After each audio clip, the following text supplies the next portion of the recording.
2 years ago, in February 2024, I stepped onto the campus of Dwight-Englewood School for the first time in 2 months.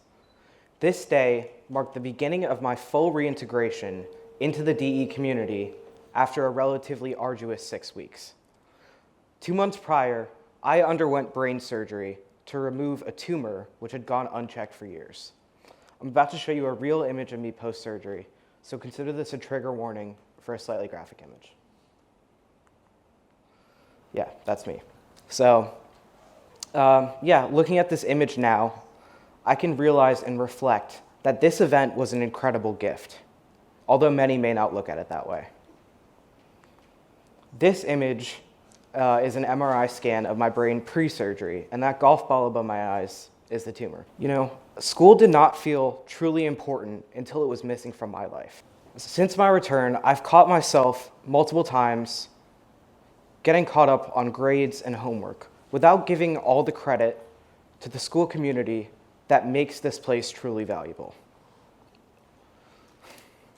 I've had multiple people ask me if I have any resentment surrounding what to most is a very scary situation.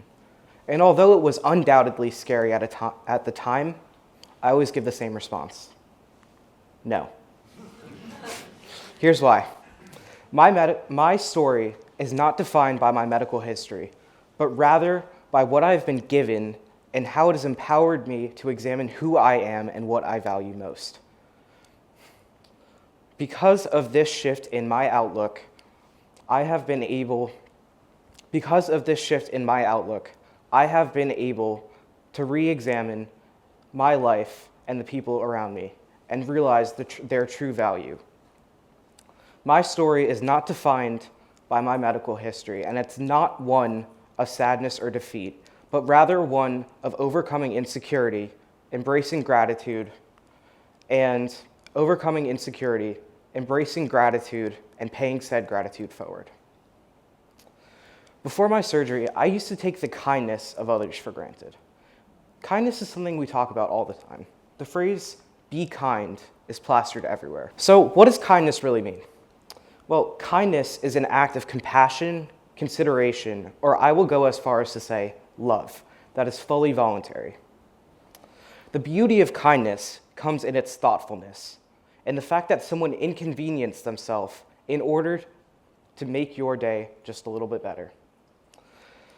If we look at the brain, we can see that kindness is directly linked to happy and healthy relationships, cognitive function, and overall happiness. We all have our own love languages, and these are really our ways of sharing happiness with other people. My love language has always been sharing my happiness and excitement with the people around me. It's amazing to be able to see the smile on your face light up someone else's. A close friend of mine and I like to share music with each other, and seeing that smile on her face never fails to put the same smile onto mine. My return to Dwight-Englewood was full of so many moments of received kindness, which were things as small as people holding the door to my Spanish class unveiling a card they had handcrafted for me.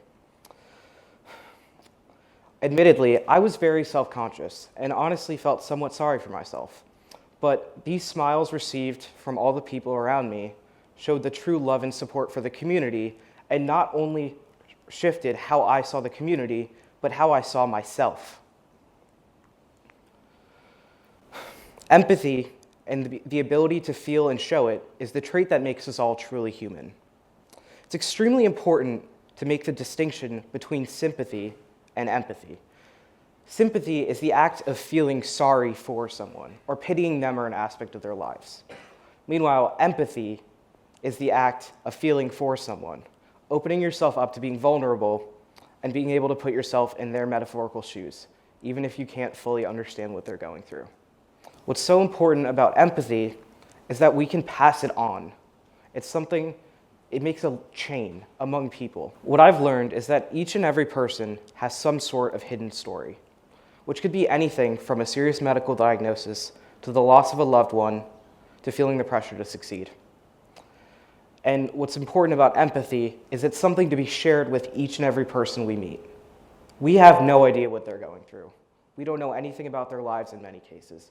It's important that we give them the same love, compassion, and empathy that we would want to receive ourselves. Also important is that empathy is something to be had for ourselves. When I hear empathy discussed, most of the time it has to do with feeling for other people. And while that is unequivocally important, what's equally as important is giving ourselves that same empathy that we give to other people. Accepting myself, scar and all, is how I truly found happiness. It's the hardest things for me to learn how to accept were my imperfections. And these imperfections could be anything, these imperfections could be anything that we've been bullied or teased for in our lives that serve us as an aspect of our individuality and who we truly are. My scar up here could be seen as an imperfection, but it serves me as a true aspect of who I am.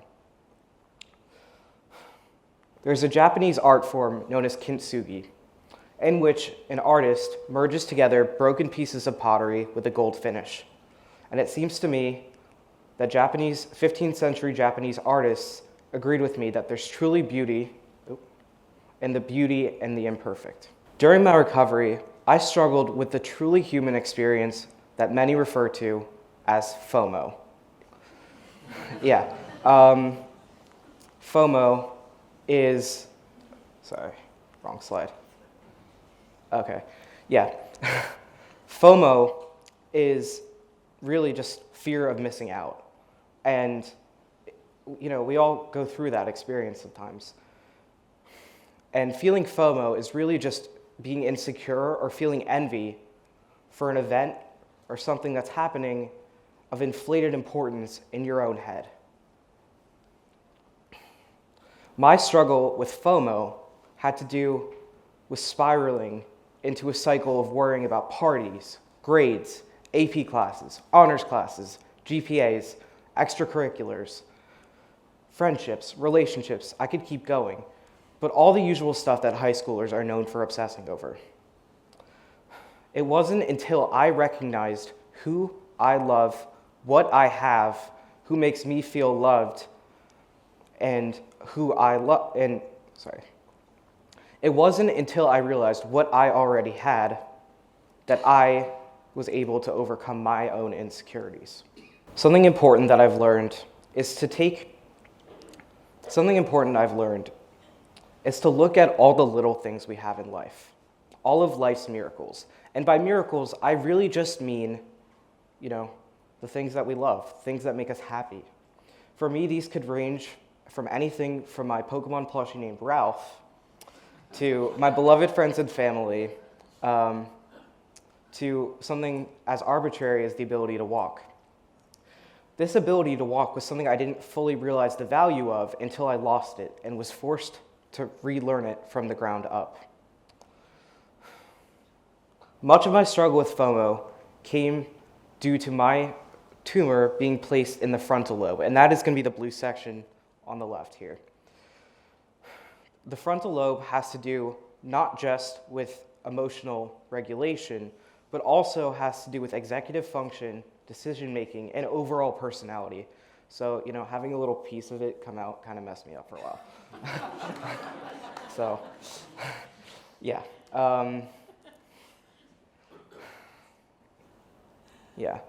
So, I shifted my mindset from one of FOMO, fear of missing out, to another millennial term, which sounds corny, YOLO.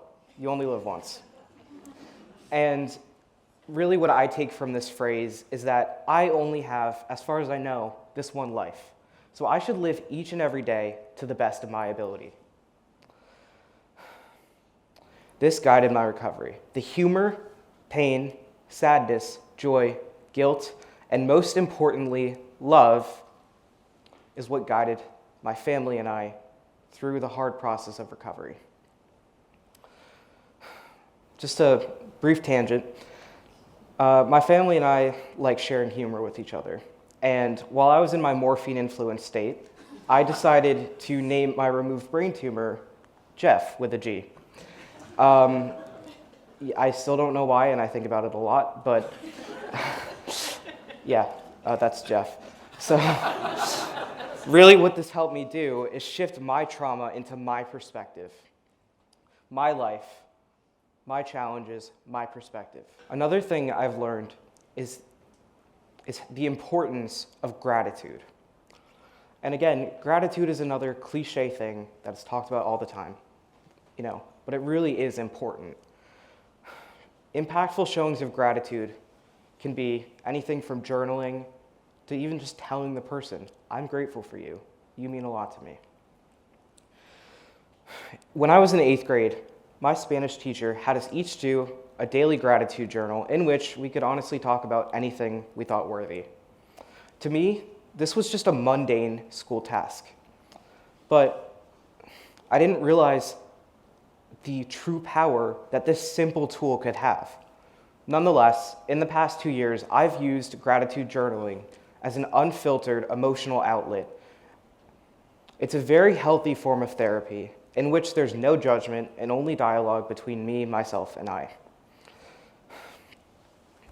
Sure, I might feel a twinge of envy every once in a while. That's just part of life. We're all going to go through that sometimes. It's what makes us human. But realizing who I am, what I have, who I love, and who makes me feel loved is truly what makes me feel happy. My story, my brain tumor was merely the catalyst for the start of my rebooted life. Having a literal piece of myself removed, especially one connected to my central processing unit, is one that let me literally have a fresh start. In Latin, the prefix VIC, or Vic, means some sort of change or transition. My story is one of a victim to a victor, one of overcoming challenges and hardship. And I hope you know that no matter what challenge you go through in your life, could be anything, you will come out as a victor if you stay true to yourself and recognize your own strength. Thank you.